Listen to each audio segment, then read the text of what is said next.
안녕하세요. 매일 새로운 사연을 전하는 읽어주는 사연 라디오입니다. 구독과 좋아요, 많은 공유 부탁드립니다. 오늘의 사연 시작하겠습니다. 안녕하세요. 내년 3월에 결혼을 앞두고 있다가 결국 며칠 전 파혼한 여성입니다. 저도 남들처럼 연애하다 자연스레 결혼으로 이어져 봄날에 신부가 되는가 했더니 쉬운 일이 없네요.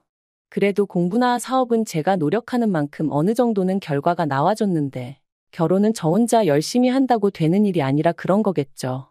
아무튼 일단 가까운 사람들에게만 성격 차이로 결혼을 못하게 될 것 같다고 운을 띄워놓긴 했어요.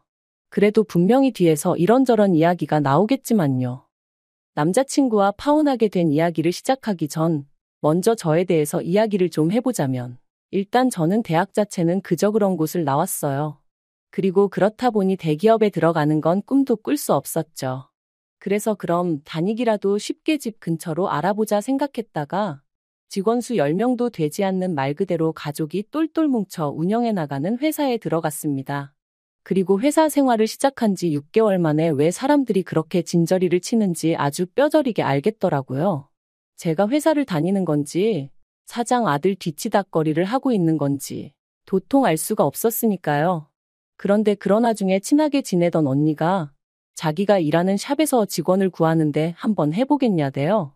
그래서 냉큼 좋다 하고 그렇게 이쪽 사업에 발을 들이게 되었습니다. 그리고 그게 계기가 되어 지금은 어엿한 에스테틱 피부샵의 사장이 되었네요. 사업이라는 게 처음부터 잘 된 것은 결코 아니었어요. 처음 시작하는 과정에서는 사기도 2번이나 당할 뻔했었고 믿을 만하다 생각한 사람한테 뒤통수를 맞은 적도 여러 번이었죠. 그러다 보니 하나부터 10까지 제가 스스로 나서지 않으면 안 되겠다는 생각을 하게 되었고 그때부턴 정말 하루에 2~3시간 자가면서 일을 해나가기 시작했어요. 그리고 그런 생활을 4년 정도 하니까 어느 정도 입소문이 나면서 좀 유명하다는 사람들도 오기 시작하더니 방송도 타게 되고 연예인 고객도 받게 되고 그래서 10년 차인 지금은 웬만한 직장인들보다 한 달에 3~4배는 더 벌어요. 이 사업도 성수기 비수기가 있어서 성수기엔 더 많이 벌고요. 아무튼 그렇게 사업은 성장을 시켰는데 정작 제 몸 돌보기를 소홀히 했더니 언젠가부터 체력이 예전 같지 않다는 게 느껴지대요. 그래서 운동을 시작하게 되었죠. 그리고 그 와중에 만나게 된 게 바로 남자친구였어요. 남자친구가 제 운동을 담당하는 트레이너였거든요. 저보다 2살이 어렸던 남자친구는 낮에는 회계사를 준비한다며 시험 공부를 하는 수험생이었고 밤에는 자기 운동도 하고 용돈도 벌겸해서 트레이너를 하는 거라더군요. 그리고 저도 죽기 살기로 열심히 살아봤으니 투잡을 뛰어가며 자기 목표를 향해 달리는 남자친구가 왠지 마음이 쓰였죠.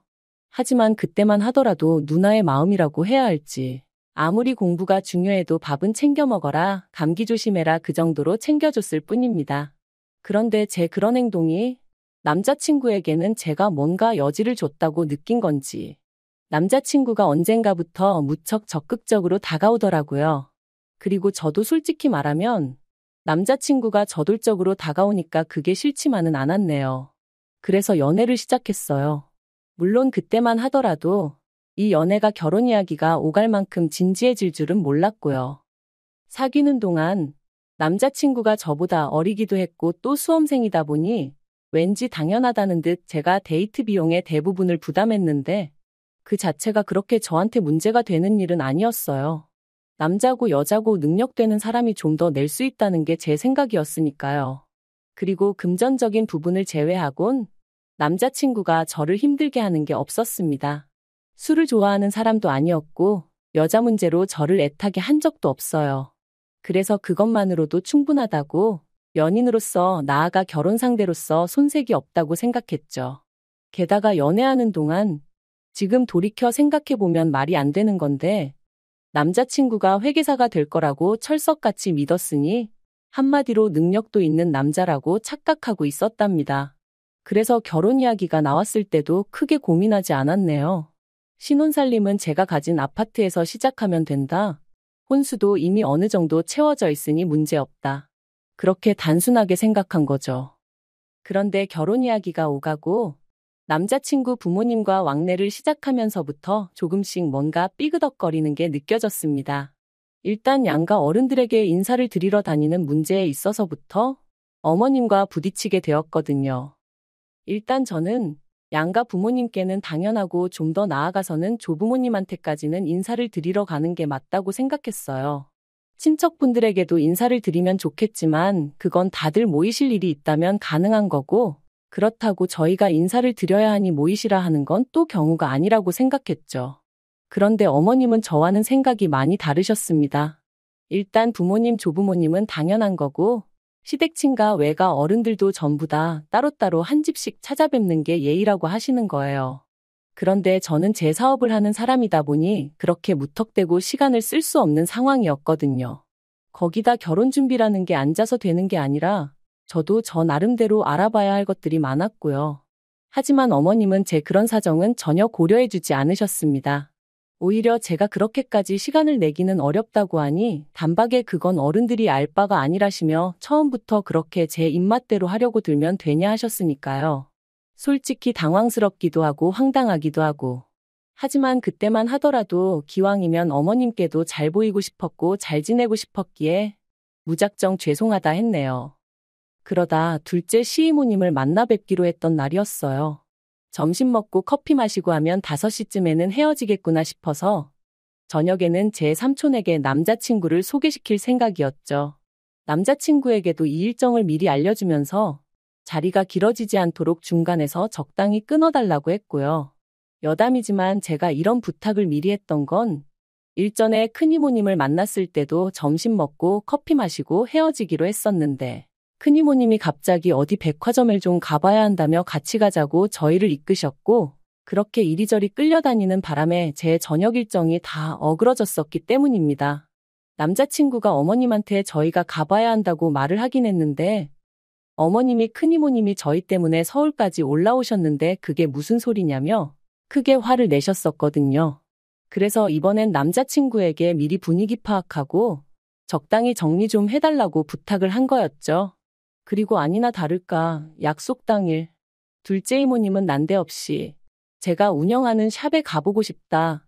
연예인들도 온다며 나도 한번 관리 좀 받아보자 그러시는 겁니다. 그래서 제가 저희 샵은 예약제고 보통 2주 전에는 예약이 다 차서 힘들다 말씀드렸는데 어머님이 네가 사장인데 안 되는 게 어딨냐며 당신이 시이모님 볼라치 있네 없네.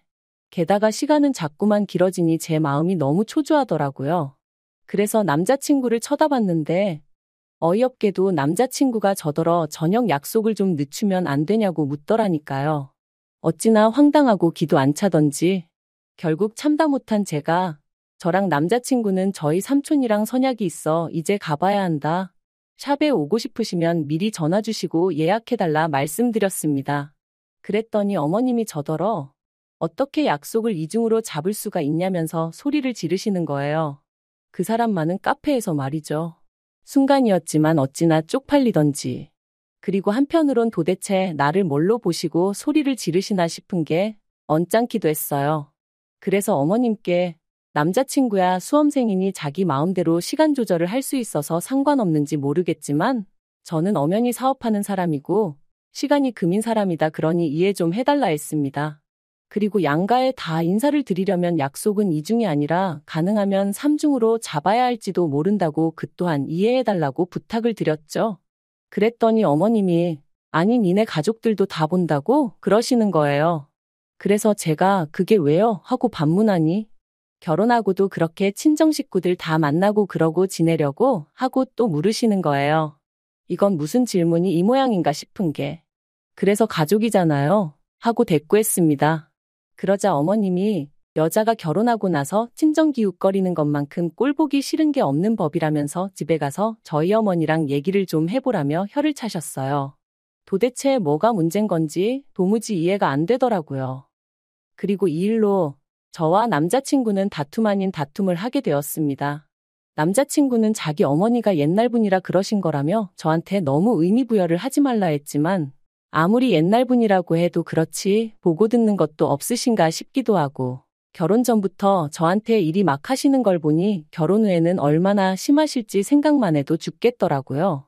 그리고 무엇보다도 중간에서 아무 역할도 하지 못하는 남자친구를 보고 있으니 한심하기도 하고 이 결혼을 하는 게 맞나 싶기도 하고. 그런데 이때 어머님이 결정적인 한 방을 날리셨습니다. 사업이 어느 정도 안정권에 들어선 이후로 저는 줄곧 친정 부모님께 매달 200만 원에서 300만 원 사이의 생활비를 드리고 있었고, 이렇게 드려도 제 생활에는 별 문제가 없었어요. 그리고 결혼을 한다고 해서 이 돈을 줄이거나 할 생각도 없었죠. 반면에 남자친구는 수입이라곤 헬스 트레이너로 일하면서 버는 돈이 전부였으니 부모님께 따로 생활비는커녕 용돈도 드리지 못하고 있는 상황이었고요. 하지만 결혼하고 나면 솔직히 아무리 제가 번 돈이라고 해도 저희 부모님만 챙기는 건 아니다 싶어서 남자친구 부모님껜 매달 50만 원 정도는 보내드릴 생각이었습니다. 그리고 이 이야기를 남자친구에게 했을 때 남자친구가 그렇게까지 자기 입장을 생각해 주는 거냐며 너무 고맙다고 했어요. 자기가 너무 가진 게 없어서 솔직히 저한테 미안한 마음도 컸고 볼낯이 없기도 했는데 그런데도 이렇게까지 배려를 해주는 거냐면서 자기가 꼭 회계사 시험에 합격해서 저를 기쁘게 해주겠다 뭐 그렇게 말해주더라고요. 그래서 저는 이 일이 저희가 결혼하는 데 있어 문제가 될 거라곤 추호도 생각치 못했습니다. 오히려 저희 두 사람을 더 끈끈하게 만들어주는 그런 계기가 될 거라고 생각했죠. 하지만 황당하게도 어머님이 반대를 하고 드셨습니다. 어떻게 벌써부터 친정에다 그렇게 돈을 퍼줄 궁리를 하냐면서 말도 안 되는 소리는 하지도 말라셨거든요. 황당해서 도대체 뭐가 문제냐고 따졌어요. 제가 벌어서 저희 부모님 드린다는데 왜 어머님이 화를 내시는지 도저히 이해가 안 된다 했죠. 그랬더니 결혼하면 가정에 올인하고 뭐든지 어른들하고 상의해서 결정해야지 왜 제멋대로 하려드냐면서 점점 더 크게 화를 내시더라고요. 그래서 남자친구하고도 이미 얘기가 된 부분이라고 말씀을 드렸지만 어머님께서 하시는 말씀이 걔가 알면 뭘 알겠냐며 아무리 남자친구가 저보다 어리다고 손바닥에 놓고 이리저리 구워 삶을 생각은 꿈도 꾸지 말라시대요. 당신 두 눈에 흙이 들어가기 전까지 그 꼴은 절대로 못 본다면서 말이죠. 제가 보기엔 정작 남자친구를 어린애 취급하는 건 어머님 본인 같았는데 아무튼 어머님과 이야기를 하면 할수록 이분을 내가 평생 감당할 수 있을까 싶은 게 절로 한숨만 나오더라고요. 그래서 결국 남자친구를 대동하고 다시 한번 남자친구 어머님을 찾아갔습니다. 그리고는 단도직입적으로 저에게 바라시는 게 뭔지 여쭸어요. 그랬더니 어머님 말씀이 솔직히 남자친구가 회계사 시험만 합격하면 저보다 어리고 잘난 아가씨들이 줄을 설 텐데 제가 이렇게 채가는 게 분하시답니다. 거기다 돈 몇 푼 가지고 당신 아들을 좌지우지하려 드는 것 같아서 그것도 마음에 안 드신다대요. 그리고는 하시는 말씀이 결혼도 하기 전에 친정하고 시댁하고 차별을 하겠다고 마음먹은 그 태도도 아주 글러먹었다면서 당신이 딱 정해주겠답니다. 그리고 그 내용이란 게 결혼하면 일단 경제권을 남자친구에게 넘기고 시댁과 친정에 드리는 용돈은 똑같은 액수로 통일을 하라는 거였죠. 그리고 당신은 가족 간의 화목을 중요시하기 때문에 사업을 핑계로 가족 행사나 모임에 빠지는 꼴은 절대로 못 봐준다며 이런 내용으로 공증을 받아오라나요? 웃겼어요. 어이가 없어서 웃음이 난다는 게 이런 거구나 싶었죠. 그래서 저도 모르게 어머님더러 진심이시냐 묻고는 말 그대로 빵 터졌습니다. 그리고는 제가 왜 그래야 되냐고 물었어요. 제가 어머님 아들이 좋아서 결혼하겠다고 한 건 맞지만 제가 어디 팔려가는 것도 아니고 왜 전부 다 어머님 입맛에 맞춰드려야 하냐 그렇게는 못한다고요. 그랬더니 남자친구가 테이블 밑으로 저를 쿡쿡 찌르면서 왜 그러냐 그러고 어머님은 저 말하는 것 좀 보라면서 제가 이럴 줄 알았다고 역시나 당신이 사람 보는 눈이 있다나요? 그러면서 당신 말대로 못할 것 같으면 결혼은 꿈도 꾸지 말라길래 알겠다 했습니다. 어머님 말대로 못하겠다. 아니 하기 싫다 그러니 결혼도 안 하겠다. 그리고는 안녕히 계시라 하고 자리에서 일어났죠. 그랬더니 남자친구가 왜 그러냐면서 저를 붙잡길래 이 상황을 보고도 그런 소리가 나오냐고 이 손 놓으라 했네요. 그리고 남자친구 면전에다 대고 결혼 이야기는 없던 걸로 하자 너는 하는 공부나 열심히 하라 했어요. 그런데 어처구니가 없게도 며칠 뒤 샵으로 어머님이 찾아오셨습니다. 이모님 두 분까지 대동하고서 말해요. 보는 눈들이 많고 고객님들도 계셨으니 큰 소리를 낼 수가 없어서 일단 제 사무실로 세 분을 모셨어요. 그리고는 무슨 일로 오셨냐고 용건만 말씀하시라니까 어머님이 저를 용서하시기로 하셨답니다. 보아하니 남자친구가 저 없으면 안 된다고 알아눕기라도 한 모양이더라고요. 아무튼 어머님은 저더러 당신이 이번 한 번만 넘어가 줄 테니 앞으로 잘하라고 하는데 도대체 무슨 소리를 하시는 건지 어이가 없었죠. 그래서 용서받을 일도 없고 무슨 말씀을 하시는지도 모르겠으니 그냥 세 분 다 나가시라 했어요. 이제 그쪽 아들하고 얽히고 싶지도 않고 생각해보니 조건도 너무 안 맞는다. 백수나 다름없는 어머님 아들을 하마터면 제가 평생 먹여 살릴 뻔한 거 아니냐. 제가 자선사업가도 아니고 왜 그런 생각을 했는지 모르겠다고 이제 정신 제대로 차렸으니 어머니도 꿈 깨시라 그랬네요. 그러자 어머님이 다시 한번 노발대발. 그래도 다행히 이모님 두 분은 나름대로 쪽팔린 게 뭔지 아시는 분들이셨어요. 그런 어머님더러 그러니까 적당히 좀 하지 그랬냐며 타박을 하시고는 그대로 모시고 나가주셨거든요. 그리고 지금 파혼한 지 한 달이 채 되지 않았기에 여전히 마음 한구석이 시릴 때도 있지만 그래도 제 결정에 후회는 없어요. 오히려 제 인생의 소중함도 알게 되었고 사업적인 부분도 보완해 나가며 전보다 더 열정적으로 지내게 되었으니까요. 그리고 남자친구가 어떻게 지내고 있는지는 솔직히 모르겠습니다. 전화번호도 메신저도 전부 다 차단해버려서 제가 먼저 알아내려고 하지 않는 한 그쪽에선 저한테 어떤 연락도 취할 수가 없거든요. 그리고 저는 지나간 과거에 매여 사는 사람은 아니다 보니 거기다 시간 낭비하고 싶지는 않네요. 솔직히 저주를 하자는 건 아닌데 그따위로 해서 회계사가 될 것 같지도 않고 남자친구는 저를 놓친 걸 후회할 게 분명합니다. 그리고 어머님을 원망하게 되겠죠. 뭐 그러면 상황 참 볼만하겠다. 그런 생각이 들긴 하네요. 아무튼 사랑 없는 결혼을 하는 건 미친 짓이라지만 너무 차이나는 결혼을 하는 것도 문제라는 걸 절실히 깨달았으니 두 번의 실수는 하지 않을 거예요. 긴 이야기 들어주셔서 감사합니다. 오늘의 사연은 여기까지입니다. 구독과 좋아요, 알람 설정해주시면 앞으로 더 좋은 사연으로 찾아오겠습니다. 감사합니다.